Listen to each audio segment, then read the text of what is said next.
dear listeners. In the middle of the night, your toes suddenly burn as if thrown into fire. You cannot move, and no one understands that pain. This is gout, once called the disease of kings. However, it is no longer a disease of past nobility, but has become a warning that comes to all of us living today. Gout is not simply a medical phenomenon. It is like a mirror that shows the contradictions of modern society and the paradox brought by the development of human civilization. This disease, where small molecules called uric acid form crystals in joints causing severe inflammation, starkly reveals how great a price our pursuit of abundance and convenience sometimes demands. Despite the development of modern medicine and improved nutritional status, why do gout patients continue to increase? This is deeply related to what we have lost in the process of gaining material abundance and the new forms of stress and lifestyle pattern changes brought by technological civilization. This audiobook is a journey to examine modern life through the disease of gout and explore the philosophical, sociological, and scientific meanings hidden within it. We will go beyond simply finding treatments for disease to think together about why this disease has become a symbol of modern society and what direction of life we should seek through this. Chapter 1. Gout in History: The Shadow of Power and Abundance. The history of gout aligns with the development of human civilization. From the pharaohs of ancient Egypt to the emperors of the Roman Empire and to the royalty of medieval Europe, gout has always been a symbol of power and wealth. Hippocrates called gout the unwalkable disease in the 5th century BC, observing that this disease mainly occurred in adult males, especially the wealthy class. The Roman historian Pliny recorded that gout is a disease the poor do not know. This was not merely an observation, but an insight that penetrated the essence of the social structure of that time. Only the privileged class who could freely enjoy meat and wine could contract this disease. Entering the medieval period, gout became an even clearer symbol of social status. Records remain showing that numerous monarchs, including Henry VIII of England and Louis XIV of France, suffered from gout. Particularly in Henry VIII's case, there is analysis that gout caused by excessive meat consumption and alcohol intake affected his personality changes and political decisions. The Industrial Revolution of the 18th century brought a new turning point in the history of gout. As mechanized production changed wealth distribution, gout was no longer just a disease of royalty. The newly emerging bourgeois class also began to enter the sphere of influence of this disease. In Victorian England, gout was considered a gentleman's disease. Ironically, during this period, contracting gout was sometimes accepted as evidence of social success. It was interpreted as meaning one had the economic means to eat and drink sufficiently. Adding a slightly cynical perspective here, the human desire to use even one's own suffering as a symbol of social status is truly peculiar. This perception of trying to divide classes, even through disease, still exists today. Entering the 20th century, the social meaning of gout completely reversed. Through 2 world wars and the Great Depression, the overall standard of living improved, and mass production of food became possible. Meat and processed foods were no longer the exclusive domain of the privileged class. Particularly after the 1950s, the emergence of affluent society in Western society completely changed the paradigm of gout. If scarcity was the problem in the past, excess began to become the problem now. As French sociologist Jean Baudrillard pointed out, modern society became a consumer society, and this consumer culture inevitably began to produce diseases related to overconsumption. Entering the 21st century, gout has been completely democratized. It has now become a disease that anyone can contract, regardless of socioeconomic status. Rather, in modern times, research results show that the incidence of gout is higher in low-income groups. This is because processed foods and beverages with high fructose corn syrup have become highly accessible while access to healthy foods is relatively limited. This phenomenon clearly reveals the contradictions of modern capitalist society. Despite revolutionary improvements in food production and distribution through technological development, the gap between healthy and unhealthy foods is actually widening. Chapter 2: Structural Contradictions of Modern Society and Gout. Modern society is a society that stays awake 24 hours a day. Convenience stores stay lit all night, the internet never sleeps, and the global economy operates ignoring time zones. In this environment, human circadian rhythms are seriously disrupted. Disruption of circadian rhythms is not simply a problem of insufficient sleep.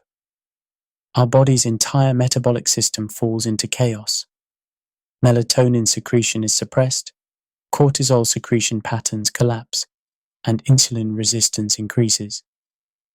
All these changes ultimately have adverse effects on uric acid metabolism. Research results supporting this connection show that people who work night shifts have a 40% higher incidence of gout than the general population. The modern lifestyle of working all night and finishing with chicken and beer at dawn is essentially no different from the excessive banquets of past royalty. Modern society is an unprecedented stress society. Competition at work, economic instability, and complexity of social relationships cause chronic stress. Continuous secretion of the stress hormone cortisol suppresses the immune system, increases inflammatory responses, and directly affects uric acid production and excretion. Particularly, the chronic stress experienced by modern people has qualitatively different characteristics from the past. While stress in the past was an acute response for survival, modern stress is continuous and complex. Like the liquid modernity described by sociologist Zygmunt Bauman, individuals experience constant anxiety in situations where everything is uncertain and fluid.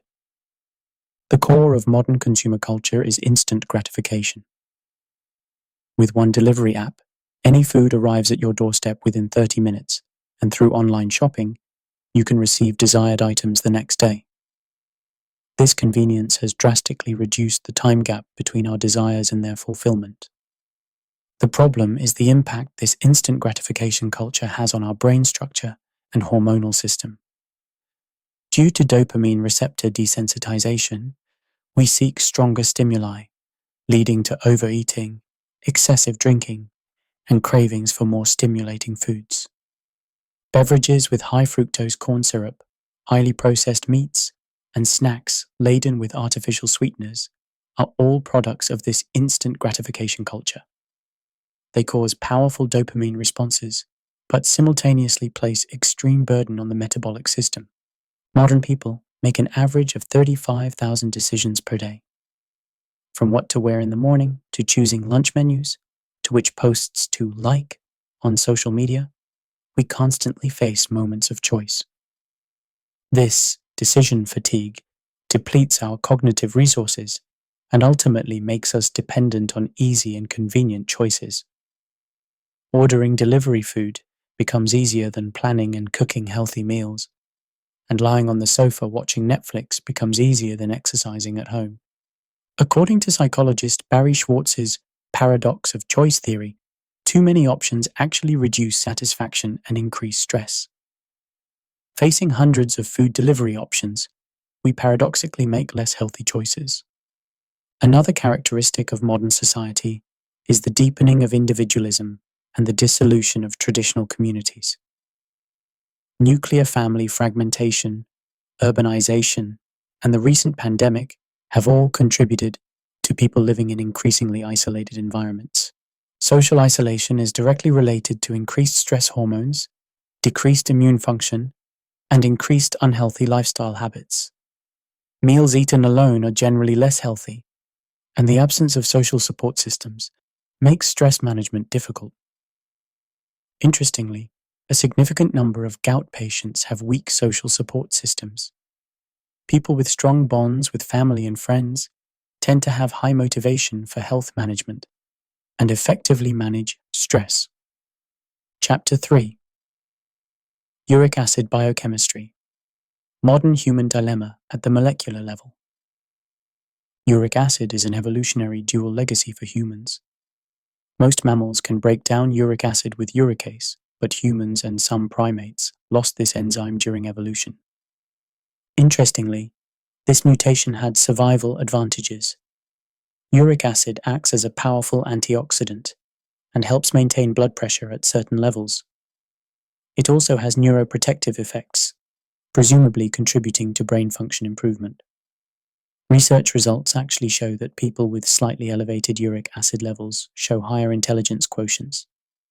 However, these evolutionary advantages have become poison in today's abundant environment. While uric acid accumulation was advantageous for survival in environments where food was scarce in the past, it has become a cause of serious health problems in modern times, overflowing with high protein, high fructose foods. Uric acid is the final metabolic product of substances called purines. Purines are the basic structure of adenine and guanine, components of DNA and RNA, essential substances for storing and transmitting genetic information in all living things. There are two main pathways for uric acid production in our body. First is the endogenous pathway naturally produced within the body, and second is the exogenous pathway ingested through food. Under normal circumstances, internal production accounts for about 70%, and food intake about 30%. Foods rich in purines include organ meats, blue-backed fish, meat, and certain vegetables. However, what's important here is not simply the purine content, but what form those purines exist in. What has received the most attention in recent research is the relationship between fructose and uric acid production. Unlike glucose, fructose is metabolized only in the liver, and massive amounts of uric acid are produced in this process. Every time one fructose molecule is metabolized, adenosine triphosphate is consumed, and in this process, adenosine monophosphate is produced and ultimately converted to uric acid. High fructose corn syrup, widely used in the modern food industry, maximizes this problem. One can of cola contains about 40 grams of fructose, which corresponds to twice the daily recommended amount. Adding a slightly cynical perspective here, the fact that beverages marketed by food companies emphasizing natural fruit flavor are actually artificially concentrated. Fructose bombs well demonstrates the irony of modern consumer society. Uric acid excretion mainly occurs through the kidneys. The kidneys regulate uric acid concentration through complex processes of glomerular filtration, tubular reabsorption, and tubular secretion.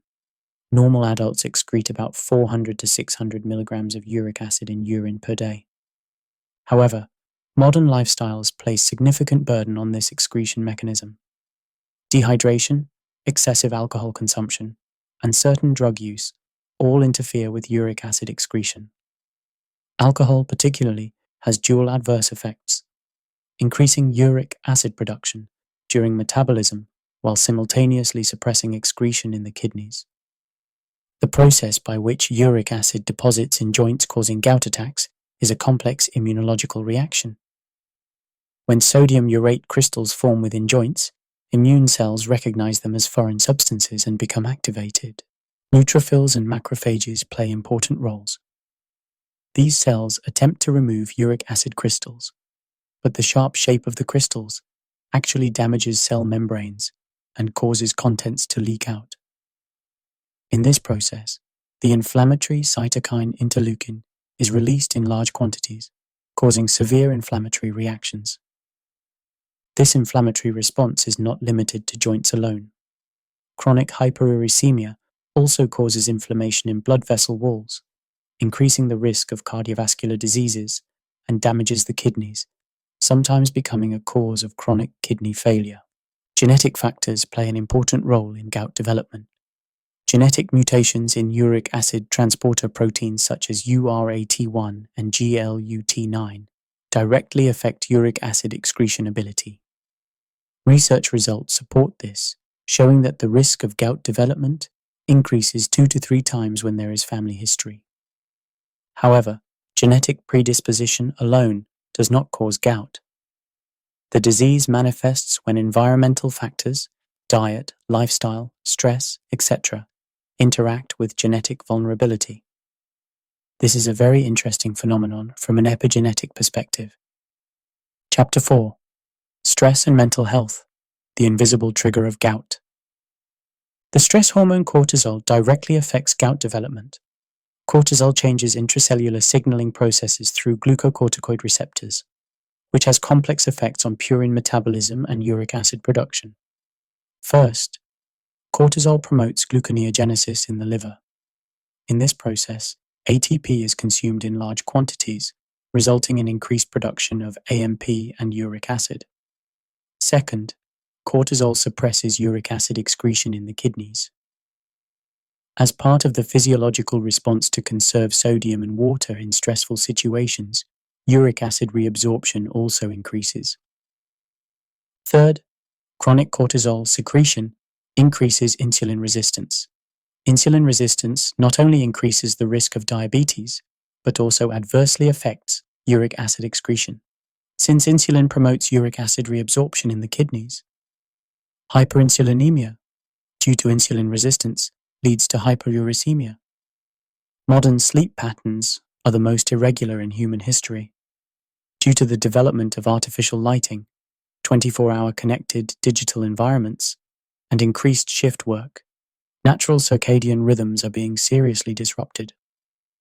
Sleep deprivation and circadian rhythm disruption affect gout development through various pathways. During sleep, growth hormone is secreted to facilitate cell regeneration and normalization of metabolic processes. But when sleep is insufficient, these recovery processes do not occur properly. Particularly, decreased melatonin secretion is an important problem. Melatonin is not simply a hormone that induces sleep, but also acts as a powerful antioxidant. Melatonin deficiency increases oxidative stress, leading to increased inflammatory responses and uric acid production. Adding a slightly cynical perspective here, modern society pursues 24-hour productivity while ignoring human biological limits. The capitalist logic that time is money has made us evaluate even our most basic physiological need of sleep from an efficiency perspective. Humans are essentially social animals.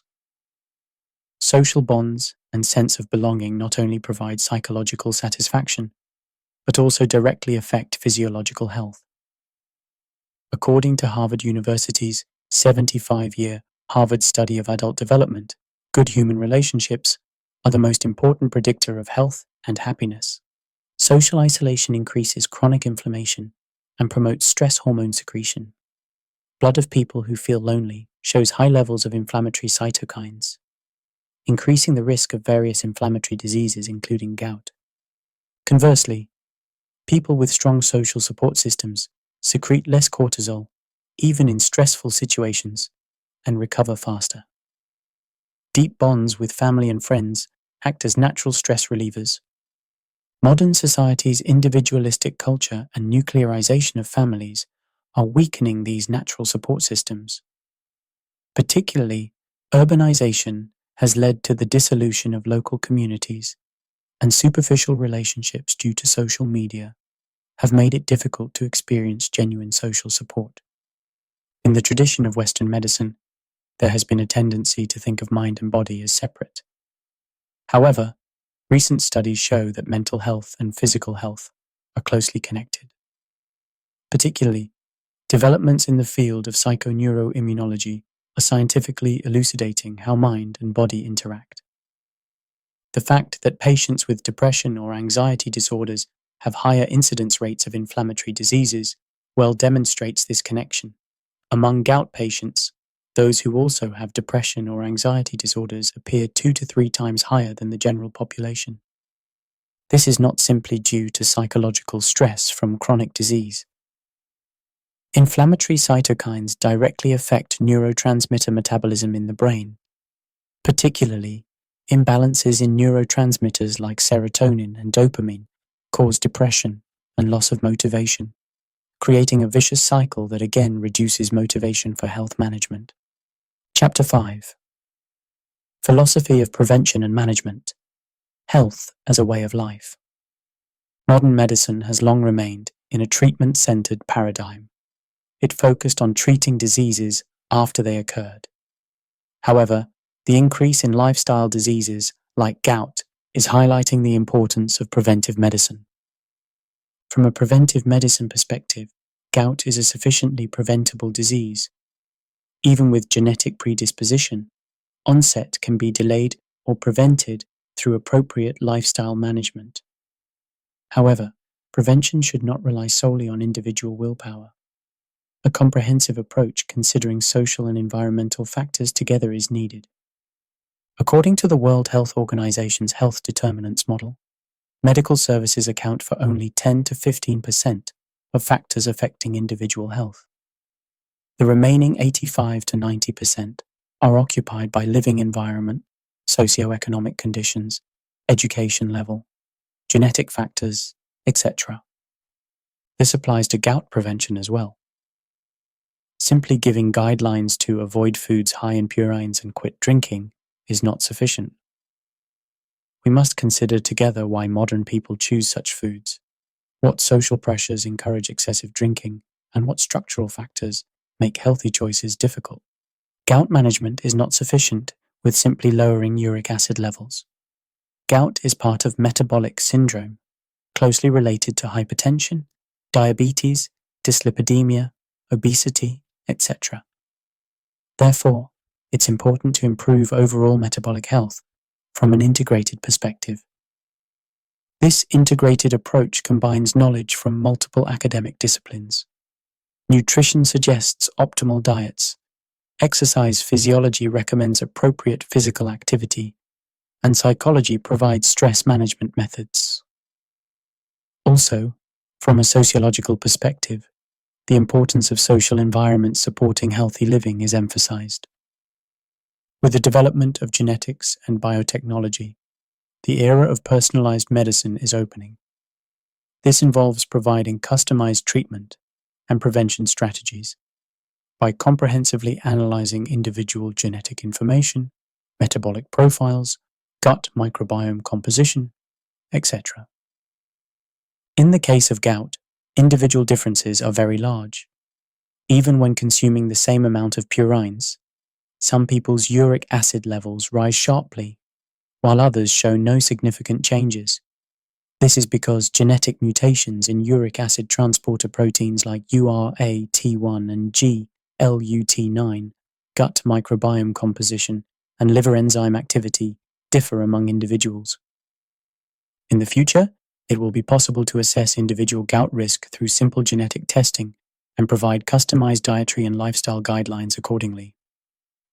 Also, through gut microbiome analysis, it may be possible to recommend probiotics beneficial for uric acid metabolism or design exercise programs suited to individual metabolic characteristics.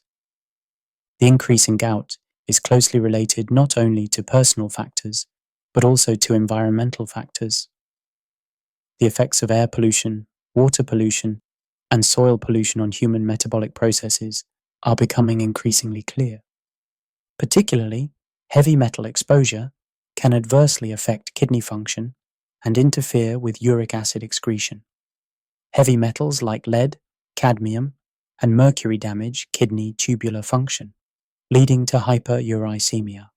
Research results showing that urban residents have higher gout incidence rates than rural residents suggest the influence of these environmental factors. Also, environmental hormones from plastics affect metabolic processes. Bisphenol A, phthalates, etc. interfere with normal hormone action, increasing the risk of metabolic syndrome. Gout management is not short-term treatment, but lifetime lifestyle management. Therefore, finding sustainable methods is important. Extreme dietary restrictions or excessive exercise may be effective in the short term, but are difficult to sustain long term. For sustainable health management, it's important to start with small changes. According to psychology's power of small habits theory, small, easy to implement changes accumulate to create big changes. Chapter 6: Integrative Medicine Approach and Traditional Healing Methods, Meeting of Tradition and Modernity. Integrative medicine is a medical paradigm that attempts to combine the scientific rigor of modern medicine with the holistic approach of traditional medicine. This is not simply mechanically combining different treatment methods, but starts from the perspective of viewing humans as integrated beings of body, mind, and spirit. An integrative medicine approach to gout treatment has particularly deep meaning. Gout is not simply a problem of uric acid levels, but an expression of imbalance across modern life.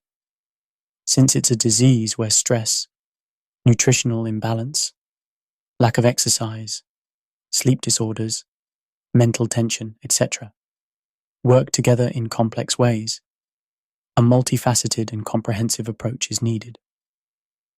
The World Health Organization also recommends integrated use of traditional and modern medicine, particularly in managing chronic diseases. Medication alone has limitations, so approaches encompassing lifestyle improvement, stress management, mental stability, etc., are recognized as effective. Traditional healing methods are important treatment approaches in Korean traditional medicine, literally meaning methods to revive. This is a comprehensive approach that goes beyond simply treating diseases to restore and activate life force. The core principle of traditional healing is based on the concept of qi and blood circulation. Traditional Korean medicine views qi and blood as circulating through certain pathways in the human body. When this circulation is not smooth, diseases occur, and when circulation is normalized, natural healing power is restored. From a modern scientific perspective, traditional healing can be understood as a treatment method that has complex effects on the nervous, circulatory, lymphatic, and musculoskeletal systems. Stimulation of specific acupoints has effects of regulating autonomic nervous system balance, improving blood circulation, and controlling inflammatory responses. The mechanisms by which traditional healing helps gout can be explained through several pathways. First, blood circulation improvement effects. Manual therapy and acupoint stimulation of traditional healing promote peripheral vessel dilation and improve microcirculation. This helps remove uric acid crystals in joint areas and excrete inflammatory substances. Second, lymphatic circulation promotion effects. The lymphatic system plays an important role in removing waste and toxins from the body. Certain techniques of traditional healing can promote lymphatic drainage to help remove uric acid and inflammatory cytokines. Third, autonomic nervous system regulation effects. Chronic stress-induced sympathetic hyperactivation promotes inflammatory responses and adversely affects uric acid metabolism. Traditional healing can correct this imbalance through parasympathetic activation. Recent research has revealed that traditional acupoint stimulation increases the secretion of endorphins and serotonin in the brain, and decreases the secretion of inflammatory cytokines. This directly helps with pain relief and inflammation suppression. Let's look at specific traditional healing methods that can be applied to gout patients. First is acupoint stimulation. Major acupoints related to gout include Tai Chong, Sanyin Jiao, Yinling Quan, and Zusanli. The Tai Chong point is located on the foot dorsum and is effective for liver function regulation and stress relief. Regular stimulation of this acupoint helps improve uric acid metabolism. The Sanyin Jiao point is located on the inner ankle and helps strengthen kidney function and regulate water metabolism. Manual therapy is also an important component of traditional healing, particularly gently massaging muscles and ligaments in the foot and leg areas improves blood circulation and increases joint flexibility. However, during acute gout attacks, strong stimulation should be avoided and only light touch should be applied. Breathing techniques and meditation are also important parts of traditional healing. Abdominal breathing and mindfulness meditation reduce stress hormone secretion, and regulate autonomic nervous system balance. Regular meditation for 10 to 20 minutes daily can provide considerable help in gout management. Traditional healing is not something that can only be received in a specialist treatment room. There are many ways to apply the principles of traditional healing in daily life. Simple stretching and joint exercises done after waking up in the morning are also types of traditional healing. Particularly, exercises that increase ankle and toe movement can improve lower limb blood circulation and help uric acid excretion. Foot baths are also effective traditional healing. Soaking feet in warm water and doing light massage promotes vasodilation and muscle relaxation. Using water infused with warming herbs like ginger or cinnamon can further enhance the effect. Dietary therapy can also be approached from a traditional healing perspective. Traditional Korean medicine considers the properties of foods to compose diets suitable for individual constitutions. Gout patients generally have excessive heat in the body, so choosing foods that reduce heat and calm inflammation is helpful.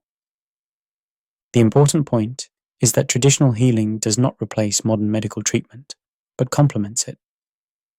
During acute gout attacks, rapid inflammation suppression is needed, so modern medical treatments like anti-inflammatory drugs or colchicine should be prioritized. Traditional healing mainly demonstrates great value in chronic management and prevention aspects, in overall health improvement, stress management, and lifestyle correction that are difficult to solve with medication alone. The holistic approach of traditional healing is effective. In actual clinical practice, patients who combine modern medical treatment with traditional healing often show better treatment results. The integrated approach of controlling acute symptoms with medication while improving constitution and preventing recurrence with traditional healing is ideal. Conclusion. Toward a life of balance and harmony. Our exploration that began with that pain that set our toes ablaze in the middle of the night now comes to an end. Through the single disease of gout, we have examined the contradictions of modern society and the complexity of human life. Gout is not simply a medical problem. It is a phenomenon that condenses everything about how we live, the values we pursue, and the social structures we have created. The spread of this disease, once exclusive to royalty, to all classes of modern society, symbolically shows in what direction our civilization has developed. We have gained material abundance but lost spiritual balance. We pursued convenience but sacrificed health. We maximized efficiency but alienated humanity. The increasing gout is the process of physically experiencing this paradox of modern civilization. But there is no need to despair. If gout is a mirror that reveals the problems of modern society, it also provides clues to finding solutions. What we truly need is a fundamental transformation of our way of life. This transformation must occur simultaneously at personal and social levels. Individuals must listen to the voices of their bodies and minds and develop the wisdom to distinguish between what is truly needed and what is simply wanted. Society must move away from competition and consumption-centered values toward cooperation and sustainability. Prevention and treatment of gout can become the starting point of this life transformation. Choosing a healthy diet is not simply an act of preventing disease, but a conscious choice to respect one's body and achieve harmony with nature. Managing stress is a process of finding inner peace and improving the quality of human relationships. Appropriate exercise and sufficient rest are paths to restoring the balance of body and mind. Reinterpreting and utilizing the wisdom of traditional medicine, like traditional healing, in modern ways also has important meaning. This is not simply learning treatment techniques, but recovering the perspective of viewing humans as holistic beings. It is recognizing that body and mind, individual and society, human and nature are not separate, but one integrated whole. What we should pursue is not extremes, but moderation. Not complete abstinence nor unrestrained indulgence, but harmonious balance. This is the most important lesson that the disease of gout teaches us. The classical wisdom that excess equals insufficiency shows that it is still valid today. With the development of modern medicine, we have effective methods to treat gout. However, true healing is not simply suppressing symptoms, but solving the fundamental causes that led to the disease. For this, not only medical knowledge, but also philosophical reflection, social change, and spiritual growth must occur together. I want to tell everyone living with gout, the pain you are experiencing is not simple misfortune. It is a signal to move toward a better life and a teacher that makes you realize what true health is. Do not regard disease as an enemy, but accept it as an opportunity to look back on and improve your life.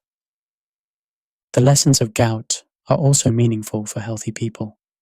Just because you don't have symptoms right now doesn't mean you're safe. All of us living in modern society are exposed to gout risk factors. Prevention is much easier and more effective than treatment. Please start examining your lifestyle habits and gradually improving them from today. Finally, we must acknowledge that individual efforts alone have limitations. For true change, consciousness change, and structural reform of the entire society are necessary. It is necessary to increase accessibility to healthy foods, create social environments that can reduce stress, and invest more in preventive medicine. We are all connected. One person's health is not just that person's problem, but all of our problem. I hope that the lessons we learned through the small disease of gout will become seeds of greater social change. Corinthians 6:19-20 says, "Do you not know that your bodies are temples of the Holy Spirit, who is in you, whom you have received from God? You are not your own. You were bought at a price. Therefore, honor God with your bodies." Our bodies are not simple matter, but precious gifts. How we manage and utilize this gift is our responsibility. Through the warning of gout, we can realize the weight of this responsibility once again. A life of balance and harmony is not achieved overnight. The accumulation of small practices creates big changes. Please pay more attention to your body and mind, even if just for today. Please make conscious choices about what to eat, how to move, and with what mindset to live. I sincerely hope this story has been a small help in your journey toward a healthy life. Through the disease of gout, it was time to think together about the essence of modern society and human life. I extend deep gratitude to everyone who listened to the end. I will return with more beneficial content for your health and happiness. If this channel was helpful, please help spread the wisdom of healthy living to more people through subscriptions, likes, and sharing with those around you. A healthy life is a choice, and the moment of that choice is right now. I support all of your healthy and happy lives. Thank you.